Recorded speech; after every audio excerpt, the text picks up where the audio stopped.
Hello students. बेटा आज हम जो डिस्कस करने वाले हैं वो है सेल वॉल। बेटा सेल वॉल का स्ट्रक्चर बेसिकली जो होता है वो क्या होता है, रिजिड होता है, सेमी इलास्टिक होता है एंड सेमी ट्रांसपेरेंट होता है। और क्या होता है, ये protective covering present outside the plasma membrane in plant cells. बेटा ये हमने प्रीवियस क्लास में डिस्कस किया था कि cell wall is a first membrane in plant and second membrane,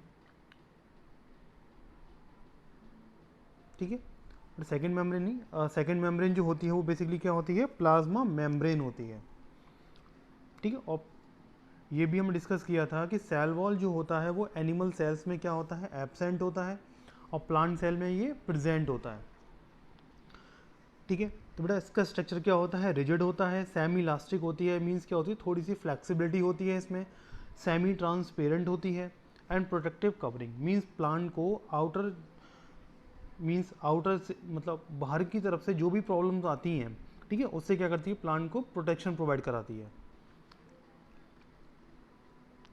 ठीक है बेटा। इसके अलावा ये भी डिस्कस किया था कि सेल वॉल जो होती है वो बेसिकली प्लांट सेल के अलावा फंजाई में होती है एंड प्रोकैरियोट्स में मिलती है।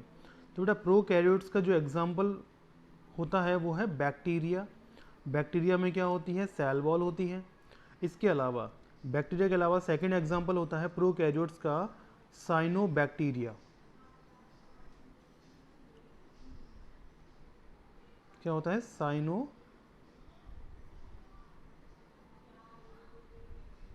Bacteria.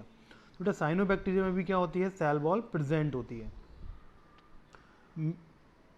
Made up of cellulose in plant. Cell wall basically plants में किसका बना होता है, सेल्यूलोज का, ठीक है। एंड सेल वॉल का जो कंपोजिशन होता है वो फंगल सेलुलोज का होता है, किसके अंदर, फंजाई में, ठीक है। जनरली प्लांट में सेल वॉल जो होती है वो सेलुलोज की बनी होती है, लेकिन फंजाई के अंदर सेल वॉल जो होती है वो basically chitin and fungal cellulose की बनी होती है, ठीक है। अब बेटा इसके फंक्शन को डिस्कस कर लेते हैं। देखिए सबसे पहला ही फंक्शन हो गया इसका, it provide shape to the cell and protection तो प्रोवाइड कराता है, ठीक है। तो बेटा सबसे पहला है, it provide shape to the cells. Basically ये सेल्स को शेप प्रोवाइड कराता है। सेकंड फंक्शन है, it provide mechanical strength to plant, ठीक है। बेटा सेकेंड पॉइंट हो गया मैकेनिकल स्ट्रेंथ, मीन के क्या करता है, ये आउटर पार्ट को प्रोटेक्ट करता है और उसको प्रोटेक्शन प्रोवाइड कराता है। अगर उस पार्ट में कोई भी इंजरीज हो जाती है तो उसकी रिपेयरिंग का भी काम यही करता है, ठीक है। नेक्स्ट है इसमें, protect against pathogens and mechanical injuries, ठीक है। तो इन सभी चीज़ों से क्या करता है, ये बचाता है। बेटा पैथोजेंस वो होते हैं, सपोज करो प्लांट्स पर कोई भी अदर एनिमल या कोई भी ह्यूमन अटैक करता है, ठीक है, या कोई भी इंसेक्ट, सपोज करो कि प्लांट को कोई भी इंसेक्ट या कोई अदर एनिमल इसको मतलब ख़त्म करने की कोशिश करता है या इसकी लीफ को या इसके स्टेम को डैमेज करता है, ठीक है। तो यहाँ पर हम बेसिकली बात कर रहे हैं, पैथोजेंस बेसिकली वो होते हैं जो जो कि प्लांट को क्या करते हैं, डैमेज करते हैं, ठीक है। तो यहाँ पर हम बात करें इंसेक्ट की, ठीक है, और कुछ एनिमल्स की। तो बेसिकली उनसे क्या करती है, सेल वॉल प्रोटेक्शन प्रोवाइड कराती है। नेक्स्ट है, growth of the cell wall determine the growth of cells, ठीक है। जो सेल वॉल का जो ग्रोथ होता है वो बेसिकली किसको डिटरमाइन करता है, सेल की ग्रोथ को। जितना सेल की ग्रोथ होगी उतना ही क्या होगा, सेल वॉल का साइज भी इंक्रीज होता जाएगा। या ये समझ सकते हैं कि सेल वॉल का साइज जितना इंक्रीज होगा, सेल का साइज भी उतना ही इंक्रीज होता जाएगा, ठीक है। नेक्स्ट है, cell wall prevent bursting of cells on endosmosis, ठीक है। बेसिकली सेल वॉल जो होती है वो सेल को फटने से बचाती है, किस प्रोसेस में, एंडोस्मोसिस में। एंडोस्मोसिस कल डिस्कस किया था। इसमें जो होता है वो लिक्विड क्या होता है, सेल के अंदर की तरफ जाता है। एंडो मीन्स क्या था, एंट्री, ठीक है। नेक्स्ट बेटा हमारा न्यूक्लियस।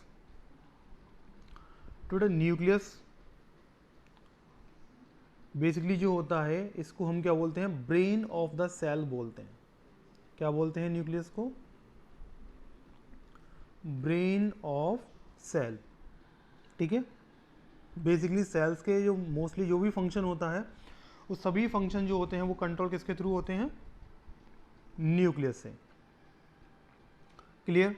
और बेटा न्यूक्लियस को जो डिस्कवर किया था वो किया था साइंटिस्ट से रॉबर्ट ब्राउन। ठीक है, लेकिन बेटा न्यूक्लियस के अंदर एक इंपॉर्टेंट स्ट्रक्चर होता है जिसका नाम होता है न्यूक्लियोलस। ठीक है, न्यूक्लियस के अंदर एक मेन पार्ट होता है जिसका नाम होता है न्यूक्लियोलस, और इस न्यूक्लियोलस को जिसने डिफाइन किया था और जिसने बताया था कि nucleolus is a main part of the nucleus, वो साइंटिस्ट थे फॉन्टेना। ठीक है, याद रखना, न्यूक्लियोलस को जो डिस्कवर किया और एक्सप्लेनेशन जिसने प्रोवाइड कराया था वो थे फॉन्टेना, एंड न्यूक्लियस को जो डिस्कवर किया था वो थे Robert brown. Nucleus is a dense protoplasmic body that contain hereditary information present in the cells। तो न्यूक्लियस बेसिकली जो होता है ये क्या होता है? एक प्रोटोप्लाज्मिक बॉडी होती है जिसके अंदर क्या होती है? हेरिडिटी इंफॉर्मेशन हमारी प्रेजेंट होती हैं। बेटा हेरिडिटी इंफॉर्मेशन का मीन्स होता है कि सपोज करो ये हमारे एक एक्स है, इसका कोई भी एक करेक्टर ले लेते हैं। ठीक है, तो इसका करेक्टर अगर हमें ट्रांसफ़र करना है किसके अंदर? जेड के अंदर। तो बेटा इसका करेक्टर जब जेड के अंदर ट्रांसफ़र होता है, मींस जो हरकतें, ठीक है, या जो एक्टिविटीज़ ये एक्स करता है, सेम वही एक्टिविटीज़ या वही करेक्टर हमारा जेड भी शो करता है। तो बेटा ये क्या होते हैं? ये क्या होगी? इसकी इन्फॉर्मेशन इसके अंदर ट्रांसफ़र हो गई, और वो जो ट्रांसफ़र होती है वो बेसिकली किसके थ्रू होती है? जीन्स के थ्रू। अब सपोज़ करो कि आपके जो पेरेंट्स हैं, आपके अंदर भी क्या आते हैं? अपने पेरेंट्स के जो करेक्टर्स ट्रांसफ़र होते हैं वो बेसिकली क्या होते हैं? एक हेरिडिटरी इंफॉर्मेशन होती है जो कि बेसिकली किसके थ्रू ट्रांसफ़र होती है? न्यूक्लियस के थ्रू। ठीक है, और ऐसा नहीं कि आपके मतलब ये न्यूक्लियस ही मेन पार्ट करता है। न्यूक्लियस के अंदर बेसिकली क्या होते हैं? क्रोमोसोम्स होते हैं। ठीक है, तो क्रोमोसोम्स की वजह से ही हमारे जो जेनेटिक इन्फॉर्मेशन जो होती है पेरेंट्स से उनके बच्चों के अंदर जो ट्रांसफ़र होती है वो किसकी वजह से होती है? क्रोमोसोम्स की वजह से। और क्रोमोसोम क्या होता है? न्यूक्लियस का पार्ट होता है। ठीक है, तो मीन्स न्यूक्लियस बेसिकली जो होता है ये हमारे मीन्स हेरिडिटी इन्फॉर्मेशन को क्या करता है? स्टोर करके रखता है। बट नेक्स्ट है इसमें, it generally lies in central position. Nucleus basically इसकी जो पोजीशन होती है वो कहाँ होती है? सेल्स में सेंटर में होती है।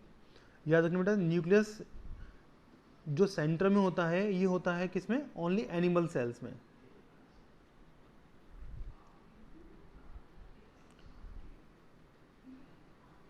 बेटा जो एनिमल सेल्स होती है, सपोज करो ये एनिमल सेल है, इसमें सेंटर में क्या होगा? न्यूक्लियस होता है। लेकिन अगर हम बात करें प्लांट सेल के केस में, तो प्लांट सेल में बेसिकली क्या होता है? न्यूक्लियस जो होता है ये पेरिफेरी की तरफ क्या होता है? सिचुएटेड होता है।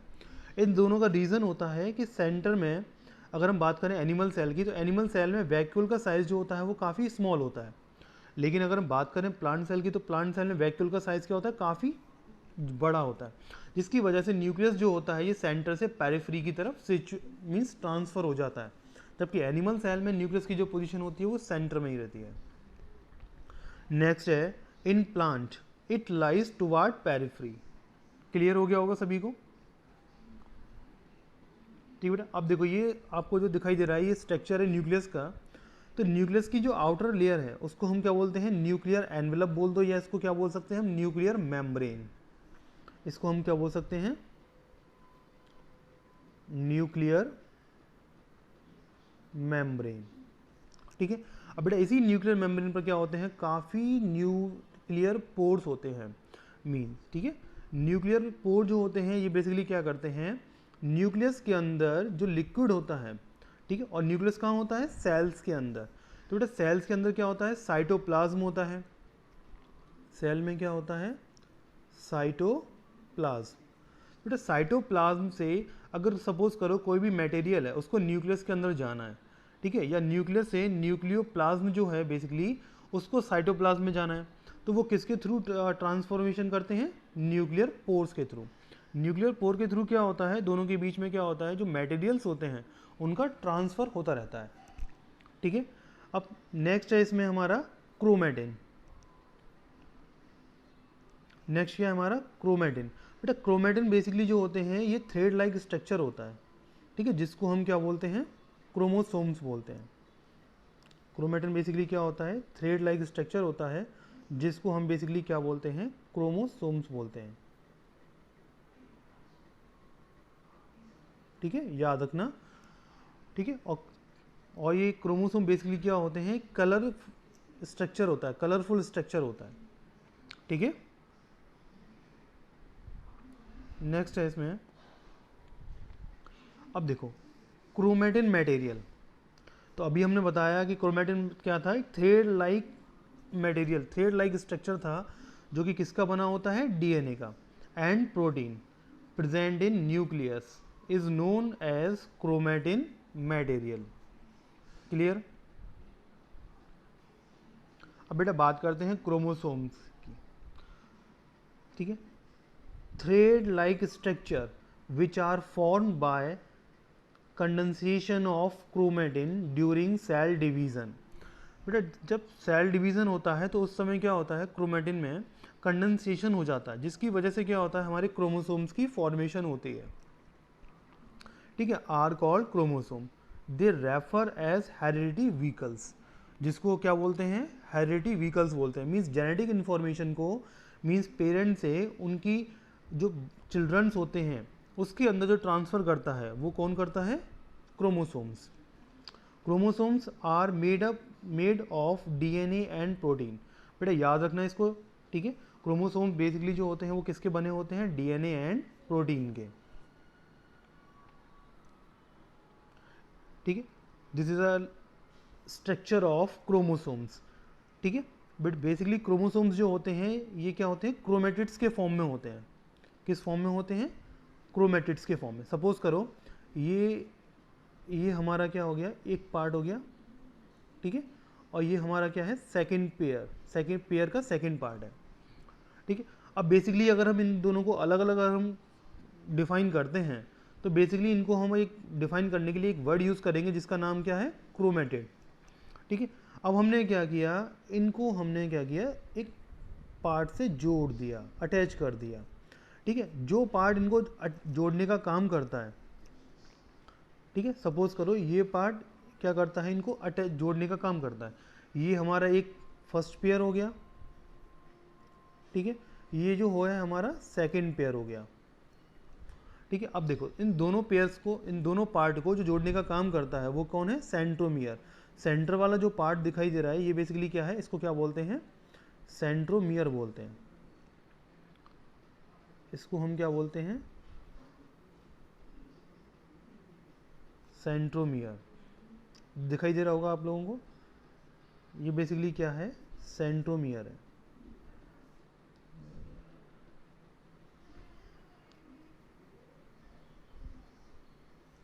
ठीक है, तो सेंट्रोमियर बेसिकली क्या करता है, क्रोमोसोम्स के जो क्रोमेटिड्स होते हैं, ठीक है, क्रोमोसोम बनने से पहले जो क्रोमेटिड्स होते हैं ये बेसिकली क्या होते हैं, अलग अलग होते हैं।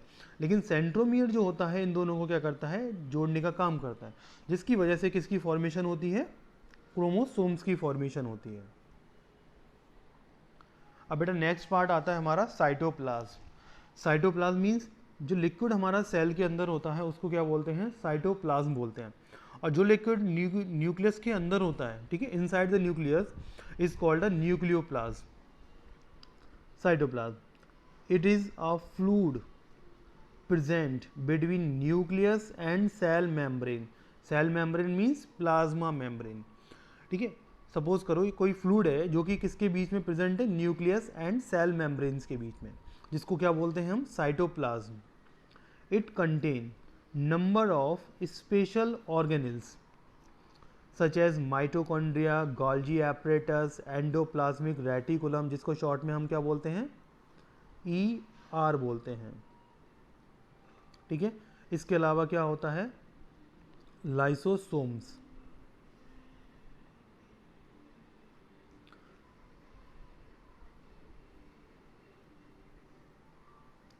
इसके अलावा लाइसोसोम्स हो गया हमारा, ठीक है। इसके अलावा क्या हो गया हमारा, क्लोरोप्लास्ट।